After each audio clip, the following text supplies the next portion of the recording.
স্বাগত জানাচ্ছি সবাইকে। আশা করি সবাই ভালো আছেন।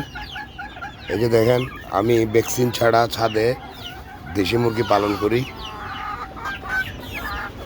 ইনশাল্লাহ আমি অনেক দিন যাবৎ এভাবেই দেশি মুরগি ভ্যাকসিন ছাড়া পালন করতেছি। আজকে অনেক দিন হয়ে গেল। আপনারা শুরু করে দেন। আগে শুরু করে ইউটিউব দেখে আপনারা ভ্যাকসিন করাও শিখে যেতে পারবেন এবং মুরগির কী কী করতে হয় না করতে হয় সব ইনশাল্লাহ হাতের নাগালে পেয়ে যাবেন ইউটিউবের মধ্যে। এই যে দেখেন, একটা ছোট্ট একটা ঘর, আগে আদর্শ একটা ঘর মুরগির জন্য, হাওয়া বাতাস আলো বাতাস যাওয়া আসা করে একটা ঘর নিয়ে আপনারা মুরগির জন্য আদর্শ একটা ঘর তৈরি করে তারপর আপনারা শুরু করে দিতে পারেন।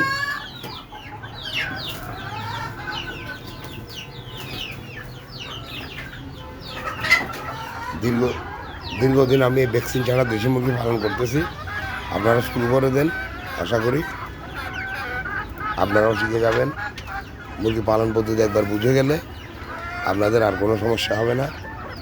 ঠিক আছে,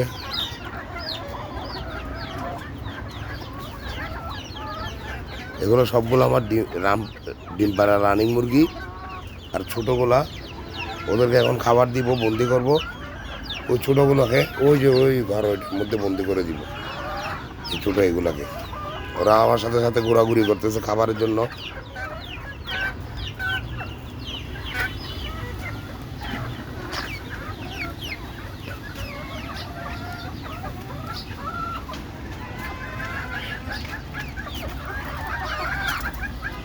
ঠিক আছে, তাহলে আজকের ভিডিও এই পর্যন্ত। আপনারা সবাই আমার চ্যানেলটাকে আগে সাবস্ক্রাইব করবেন, ফেসবুকে ফলো দিবেন,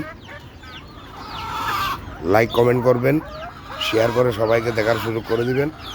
খোদা হাফেজ, আসসালামু আলাইকুম।